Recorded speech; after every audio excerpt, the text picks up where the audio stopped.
Ni poco ni demasiado. Escuchaban a Alberto Cortés, los que están a través de YouTube. Ya regresamos. Pausa comercial y tendremos con nosotros a Antonio de la Cruz, director ejecutivo de la firma Interamerican Turns. Vamos a explorar y conocer de un experto qué está pasando con los precios de la gasolina. Ya regresamos. Estás en sintonía de A Esta Hora con Almora.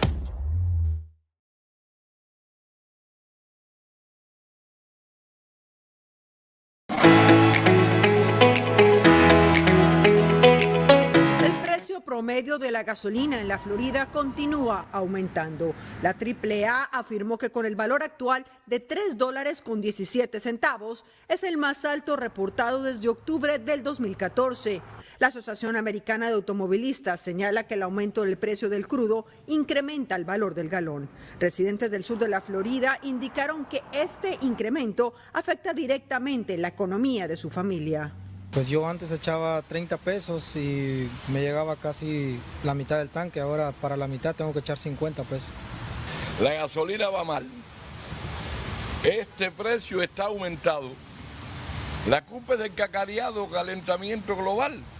Soy un cliente habitual que trabaja con ahínco, 3 a 4 llega a 5 y sube más cada día, no se sabe todavía dónde llegará este brinco. El precio del crudo estadounidense subió un 5% la semana pasada, alcanzando su mayor costo desde hace 7 años. Max Álvarez, presidente de la distribuidora de gasolina Sunshine, afirmó que la oferta y la demanda son los responsables del precio del combustible y que a nivel mundial la demanda del petróleo ha repuntado desde la pandemia, pero la oferta no ha mantenido el ritmo. En mayo tuvimos el ataque cibernético y eso tuvo un gran impacto en lo que es la producción. Después de eso, poco después, viene el huracán Aida y también tiene otro problema. Eso todo impacta porque entonces no hay suficiente producto. Además de eso, después de la pandemia, que la economía se empieza a recuperar, estamos manejando mucho más que antes. O sea, que ha subido lo que es la demanda y la oferta. Daniel y los expertos aseguran que los residentes del estado de la Florida deberán preparar sus bolsillos porque el precio continuará subiendo.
De música, información y esa forma de ser de los latinos en el sur de la Florida.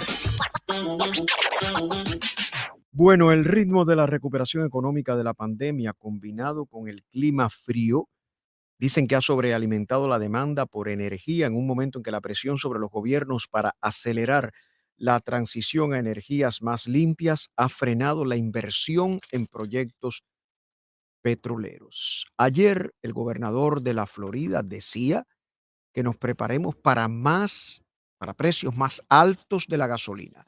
Me acaban de enviar ahora a lugares de la Florida donde ya está el galón a 4.13. Les comento que yo hace 3 semanas no he hecho gasolina, estaba de viaje, pero tengo que ir a echar gasolina ahora y me preocupa. Minchi me ha mirado con una cara. Vamos a dar bienvenida a nuestro invitado, director ejecutivo de la firma Interamerican Trends, Antonio de la Cruz. Buenos días, bienvenido. Muy buenos días, José. Gracias por la invitación a tu programa. por la, eh, por la espera. A ver, lo que todo el mundo se pregunta, ¿por qué estos precios? Yo hacía una entrevista hace unos meses que me decían que Rusia, la OPEP, no querían bajar el precio del barril. Explíquenos usted, porque yo de verdad no entiendo nada y me parece que esto tiene o gravita muy negativamente sobre nuestros bolsillos, no solamente por echar gasolina al carro, los precios de los productos. Cuéntenos, Antonio de la Cruz, director ejecutivo de Interamerican Trends. Tenemos una oferta que realmente es menor que la que se esperaba en un momento en que la demanda ha venido incrementándose porque estamos saliendo de ese proceso de la pandemia y la gente ha decidido usar más sus vehículos y viajar, usar los aviones que también consumen mucho combustible. Entonces tenemos una demanda creciendo en ese sentido y no tenemos una oferta, una producción que esté acorde con esa demanda. ¿Qué ocurre? Las políticas ambientalistas de la administración del presidente Biden han impuesto una agenda en la que los proyectos de inversión en el sector petrolero han venido disminuyendo y por lo tanto la posibilidad de aumentar esa capacidad de producción local interna aquí en los Estados Unidos es menor. El año pasado estaba produciendo alrededor de unos 13 millones de barriles día y hoy está produciendo alrededor de unos 11 millones. Hay un millón, casi 2 millones de barriles por día menos en la producción. ¿Qué pasa con eso? Eso debe ser compensado por la OPEP más Rusia, ¿no? En ese sentido. Y la OPEP, en la última reunión que tuvo, acordó que iba a aumentar paulatinamente su producción en 400,000 barriles día, que no logra alcanzar, por lo tanto, la demanda que está hoy planteada. Además, hay una crisis en los demás factores de energía, como el gas y el carbón. China, que decidió moverse al consumo de gas licuado natural, ha generado también un consumo mayor y esos precios se han disparado también en la parte del gas. Tanto que en Holanda se estaba cotizando ayer un valor equivalente a un barril de petróleo en $169, el equivalente en cantidad de energía a un barril de petróleo. Quiere decir que casi el doble de lo que está cotizándose hoy el precio del barril WTI, que está en $81 el barril.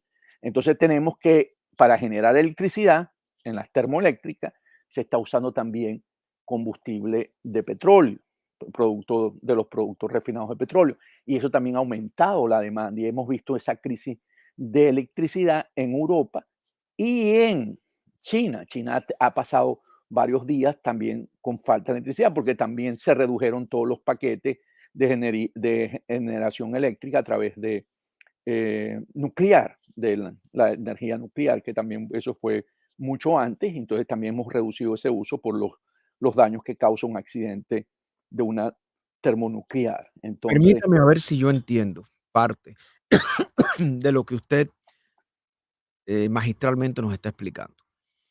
La actual administración, independientemente de los precios que fije la OPEP y Rusia, independientemente de una mayor demanda después que salimos de la pandemia, durante la pandemia bajó mucho la demanda de crudo, de combustible, de gasolina, como le quieran llamar, producto que todo estaba paralizado, el mercado de la aviación se paralizó casi totalmente, bajó mucho la demanda. Ahora está resurgiendo toda una toda una demanda que no tenemos cómo suplirla. Pero usted dijo algo que es lo que muchas personas se preguntan.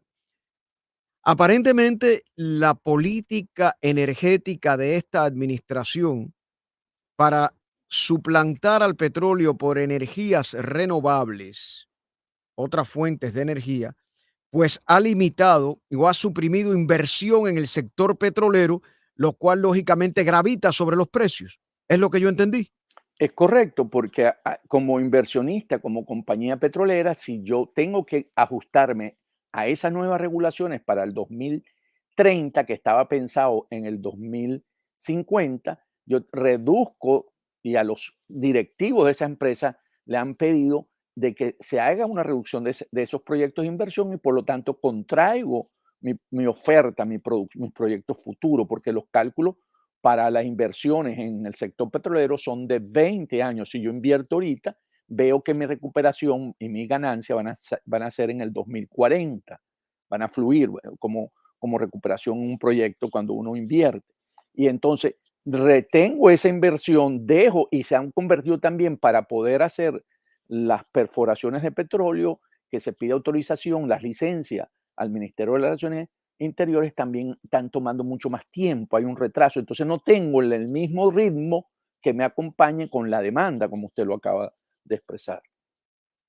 De nosotros, a ver, la sustitución por fuentes de energía renovable es correcta, todos estamos conscientes del cuidado del medio ambiente y demás, pero eso se ha traído sin haber previsto que estábamos dañando las fuentes actuales que tenemos y que ese daño a materia o en cuanto a inversión e infraestructura se refiere, no se tomó en consideración que iba a crear un aumento de los precios en el mercado. Exacto, en la primera etapa, en esa transición, en vez de hacerla smooth, suave, que fuese dándose progresivamente ante el criterio de bajar el 2,5 grados centígrados la temperatura promedio en el 2030, en una terapia como de choque, se contrae y por lo tanto va a generar un efecto directo, porque al no tener yo una sustitución inmediata, porque las energías limpias como la de turbinas, ¿verdad? O la misma eólica o la misma solares, va a tomar tiempo adaptarnos a ese nuevo patrón, precisamente. Entonces, ¿qué ocurre? Que en ese proceso vamos a tener unos precios que van a estar oscilando en los 80, 85. Se prevé que en diciembre, dependiendo de la temperatura del invierno, de cuánto esté, si va a ser muy frío, podría tocar hasta el 100 en algunos escenarios planteados, por ejemplo, por el Citibank, está considerando que podía tocar hasta 100. Entonces, eso impacta definitivamente en los precios de la gasolina, ¿no? Entonces, podríamos estar viendo. Y además, una de las soluciones que tiene en la administración Biden, que es sacar la producción de petróleo que tienen las reservas estratégicas, han tomado la decisión por ahora de no hacerlo, porque consideran que es un momento más crítico, que ya hemos vivido precios de $80 y la economía se ha adaptado. Lo que pasa es que a ser tan brusco tenemos impacto en inflación porque los productos se manejan también, el transporte por gasolina, no solamente por tren, sino por gasolina, y eso va a generar también afectar el bolsillo del ciudadano. Me pidieron que le preguntara sobre la suspensión de ese famoso oleoducto durante la época del expresidente Trump. Llegó esta administración, suspendió la continuidad de ese oleoducto. Es un tema donde yo no estoy muy versado, pero usted sí. Sí, Esto gravita también sobre los precios del petróleo y del combustible, de la gasolina. el Kinland Impact. Claro, ¿qué ocurre? Que una de las fuentes que se estaba construyendo para poder tener una mayor oferta de crudo para las refinerías de los Estados Unidos era de las tierras de Alberta, de Canadá. Y ese oleoducto permitía, si nosotros perdíamos capacidad en este momento de tener una producción mayor para alimentar, de que alimentase las refinerías del Golfo. Y por lo tanto, la oferta interna o la oferta desde el punto de vista de crudo, de petróleo, iba a ser sustituida y eso permitiría mantener un buen volumen de crudo para la refinería y no depender de Arabia Saudita, de Rusia, de Irán, de que hoy en día se le está pidiendo que aumenten los precios del petróleo para ello. Entonces, si es cierto, afecta en términos de la oferta de crudo para las refinerías en el Golfo de México. Permítame ir una pausa. Estamos conversando con el director ejecutivo de la firma Interamerican Trends, Antonio de la Cruz. Una breve pausa y regresamos para que entonces usted, en base a esa perspectiva de la realidad, pues nos pueda vaticinar un poco cómo va a impactar esto en la economía. Ya está impactando, los precios del petróleo van a seguir subiendo, lo ha dicho el propio gobernador de la Florida, es una situación mundial Vamos a regresar inmediatamente con el director ejecutivo de la firma Interamerican Trends, Antonio de la Cruz. Porque todo cambia. Manténgase informado y bien acompañado. A esta hora, con Almora.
Estás en sintonía de A esta hora con Almora. Antonio de la Cruz, director ejecutivo de Interamerican Trends, nos explicaba qué está gravitando sobre el precio de la gasolina.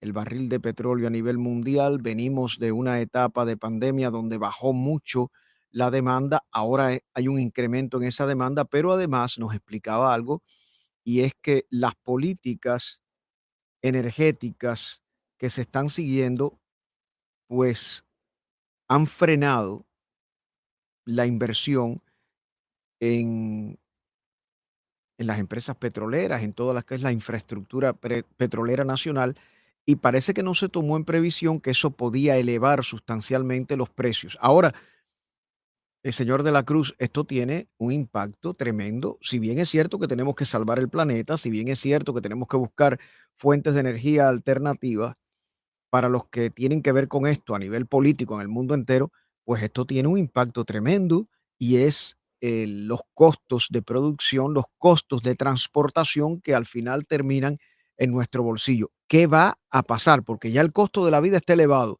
Y si esto sigue, ¿a dónde vamos a llegar? Y esto, hablando de costos, tiene un costo político también para los que toman esas decisiones a nivel mundial y a nivel nacional. En este momento está puesta toda la presión sobre los países productores de petróleo aglutinados en la OPEP y con Rusia. Es básicamente donde se está colocando para que aumenten, que tienen capacidad de incrementar la producción, sobre todo de Arabia Saudita y Rusia, y puedan colocar en el mercado alrededor de unos 2 millones de barriles día adicionales. Están ahorita aumentándolo en 400, en lo que va mensualmente hasta diciembre, que se vuelven a reunir y ver si allí logran liberar las cuotas, no tener techo y producir entre todos los miembros del cartel alrededor de 1.2 millones de barriles para equilibrar la oferta y volver a colocar el precio del barril de petróleo en unos 65, $70 del WTI. Y con eso tener los precios que teníamos hace un par de meses atrás, unos $3, 3.2, 3.12 dólares el galón en la Florida. Entonces, ¿qué ocurre? Que si eso, o sea, empezamos a colocar las decisiones estratégicas después de ser un país independiente en términos de energía, en países que básicamente no son totalmente aliados a los Estados Unidos, ¿no? En términos de Irán y en términos de Rusia. Y por eso, y Europa, que también está sufriendo lo mismo, también coloca todo en el gasducto del norte que se llama de Rusia para poder. Entonces convertimos esto que es realmente habíamos logrado superar en términos de haber sido independientemente en el punto de vista energético a una dependencia nuevamente de estos países en ese sentido. En términos del ciudadano de a pie, empiezan a tener también al depender de estos factores externos, no se controla internamente y por lo tanto podemos ver precios que puedan incrementarse. Como dijimos, si llega a tocar ahora en diciembre $100 el barril, vamos a ver precios de galón de más o menos $5. Entonces, afecta directamente y recordemos, como lo acaba de decir, que el próximo año hay elecciones de medio término y ahí podría haber una consecuencia para la administración actual en vista que la gente le afecta el bolsillo y por lo tanto puede sentir que las políticas han sido incorrectas y por lo tanto tener un voto castigo en ese sentido. ¿Usted considera, Antonio de la Cruz, para los que acaban de sintonizarnos, director ejecutivo de la firma Interamerican Trends, se puede, porque he escuchado muchos comentarios, se puede culpar a la actual administración totalmente de esta situación? Porque lógicamente a la gente no le interesa si, a ver, el que vive aquí no le interesa cómo está el precio del petróleo en Europa. Además, en Europa, por suerte, hay alternativas de transportación pública que no tenemos en Estados Unidos, en la mayor parte de las ciudades de Estados Unidos. O sea, en Europa uno puede decir voy a prescindir o voy a tener un coche, un automóvil, un carro, porque simplemente hay buenos sistemas de transporte. Aquí en Miami no. Aquí para movernos de punto A a punto B hasta para ir a un supermercado necesitamos un automóvil. Eso encarece el costo de la vida extraordinariamente. O sea, a la gente no le interesa si subió o si el galón de gasolina, por ejemplo, en Madrid está en $7. Eso a la gente no le interesa cómo está aquí en nuestro patio. Podemos culpar totalmente, como hace alguna gente, creo que el tema se politiza también, a esta administración o existen esa serie de factores externos también. ¿Cómo lo ve usted? Hay una responsabilidad al cambiar la política energética en términos de haber logrado alcanzar la independencia energética, de estar produciendo 13 millones de barriles y incentivar a seguir creciendo y seguir, porque además habernos convertido en un país exportador, que estamos actualmente a unos 3 millones de barriles día, a tener, al contraer y a poner esas restricciones en términos ambientales, produjo un shock. Entonces, en la oferta y a producir ese shock, esas políticas son responsables de la administración actual porque son las que la ejecutaron. En ese sentido, hay una responsabilidad para con directamente en la situación interna. Por eso dije, al tener esa restricción, ese choque interno, lo que van es a buscar un auxilio afuera para ver si pueden resolver la situación, pero internamente hay una responsabilidad. ¿Usted no ve un panorama alentador en lo que queda de año ni para el próximo año? ¿Usted cree que esa propia presión a elecciones de medio término pues va a ayudar un poco a que se tomen medidas energéticas que puedan paliar un aumento mayor en el precio del combustible y por supuesto la repercusión que eso tiene en el costo de la vida? En la agenda ambientalista, yo de la actual administración pienso que no va a haber una liberación interna. Creo que va a buscar conversar con los países de la OPEP y de Rusia a pedirle que aumente. Entonces podríamos, si esa decisión se toma y llegan a un acuerdo, lo que pasa es que cuando hay esas conversaciones siempre hay negociaciones en términos. Entonces podríamos pensar que si la OPEP y Rusia deciden aumentar su producción, podríamos estar viendo un barril el próximo año, porque le interesa a la administración por las elecciones actual, en unos 75, 74, 69 el WTI. Y eso podríamos volver a un precio de petróleo de, como dije, de unos 3,5, 4, 40 centavos el galón. y eso permitiría hacer sentir que sí se está controlando, ¿no? En ese sentido. Pero no depende, en este momento la decisión no es algo que puede decidir la administración, sino que depende de los países exportadores de crudo. Muchas gracias. Una disertación catedrática aquí por parte del director ejecutivo de la firma Interamerican Trends, Antonio de la Cruz.